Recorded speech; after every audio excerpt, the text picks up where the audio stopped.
नहीं है। वो परमात्मा की दर से आते हैं हमें मुक्त करने के लिए, हमें भक्ति का दान देने के लिए। जन परोपकारी आए, जी दान दे भक्ति लायन, हर सिर लय मिलाए, जन्म मरण दोहू में नाही। वो जन्म मरण में नहीं होते, उन्हें तो परमात्मा का रूप समझकर हमने उनकी बात को मानना है। हम क्या करते हैं, मोनी बाबा को मानते हैं लेकिन मोनी बाबा की नहीं मानते। मोनी बाबा को मानना और मोनी बाबा की मानना दोनों में बहुत भेद है साथ संगत जी। मोनी बाबा जी ने मौन व्रत रखा संसार को ये बताने के लिए कि क्यों मौन व्रत रहना चाहिए, काम क्रोध लोभ मोह अहंकार पर कैसे विजय पाई जा सकती है। आप घर में रह सकते हो, अगर झगड़ा भी होता है तो हम मौन रख लेते हैं, सामने वाले से थोड़ी देर नहीं बोलते तो पता चलता है कि हम गुस्से में हैं। ये जो है वो ऊपरी मौन है, लेकिन जो बाबा जी ने रखा था वो अंदर का मौन है।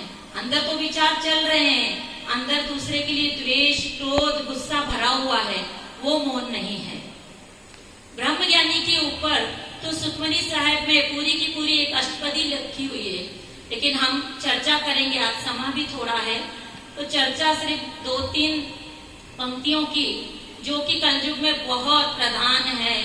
ब्रह्म ज्ञानी के दृष्टि समान, जैसे राज रंग को लागे तुलपवान।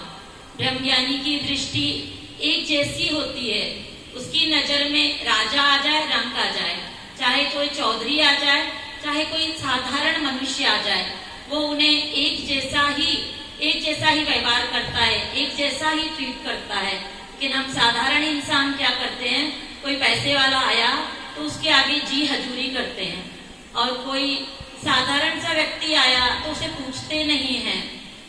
लेकिन ब्रह्म ज्ञानी की दृष्टि में ये सब एक समान है। ब्रह्म ज्ञानी के मित्र शत्रु समान, ब्रह्म ज्ञानी के नाही अभिमान। यही अष्टपदी में है कि वो मित्र और शत्रु दोनों को एक दृष्टि से देखता है, और हम क्या करते हैं कि ये मेरा मित्र है तो इसके साथ अच्छा चलना है, कि वो मेरा शत्रु है उसके बारे में द्वेष भरा हुआ है, घृणा भरी हुई है मन में, उसकी निंदा करते बुराई करते हैं। संतों के दरवाजे पर डेरे पर एक गुरमुख प्यारा आया करता था, रोज सुखमनी साहब का पाठ करता था। बाद में थोड़े दिनों के बाद उन्होंने देखा कि वो 2 सुखमनी साहब के पाठ कर रहा है। थोड़े दिन देखते रहे, फिर बुलाया पास में, भाई 2 सुखमनी साहब के पाठ कर रहा है, कोई इच्छा है क्या? तो कहने लगा हाँ, किसी ने ना मेरे से पैसे लिए थे तो वो अब मेरे पैसे नहीं दे रहा, इसलिए मैं दूसरा सुखमनी साहब का पाठ उसके लिए करता हूँ। तो कहा क्या अरदास करता है? कहता मैं अरदास करता हूँ उसका बुरा हो जाए, उसके पास पैसा ही ना रहे, वो उसने मेरे साथ गलत किया है। तो संतों ने समझाया ये गलत बात है। जो भी तुम्हारी शुभ इच्छा है, अरदास में हम कहते हैं ना कि सबकी शुभ मनोकामना पूरी करना, तो शुभ इच्छा रखो।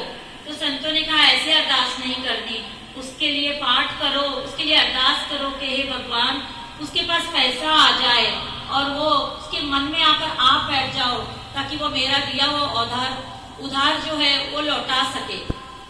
ऐसा संतों ने उसे समझाया।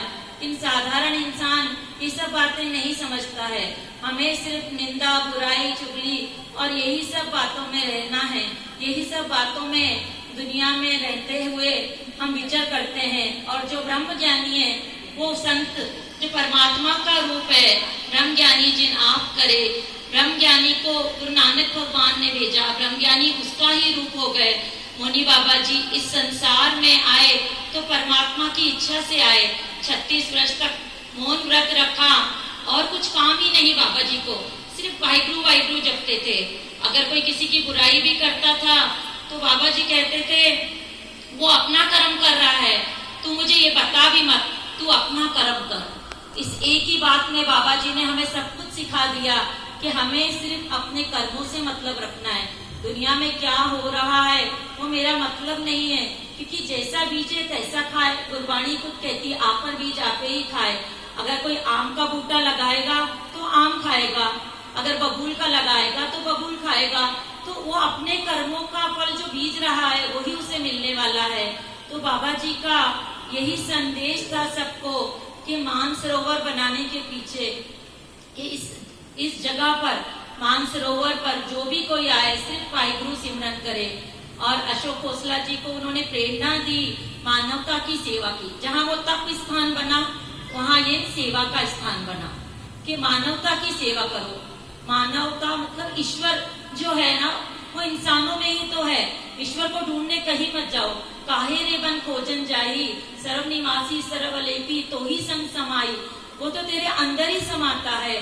ब्रह्म ज्ञानी जो होते हैं वो बताते हैं हमें कि ईश्वर जो है वो इंसान में ही है, तुम्हें कहीं और जाने की जरूरत नहीं है। ब्रह्म ज्ञानी सदा निर्लेप, जैसे जल में कमल अलेप, वो बेदाग है। जैसे कमल पानी में खिलता है, कीचड़ में कमल खिलता है तो उसे कोई दाग लगता है क्या? नहीं। ऐसे ही ब्रह्म ज्ञानी संसार में रहते वो भी परमात्मा की भक्ति में लीन रहते हैं।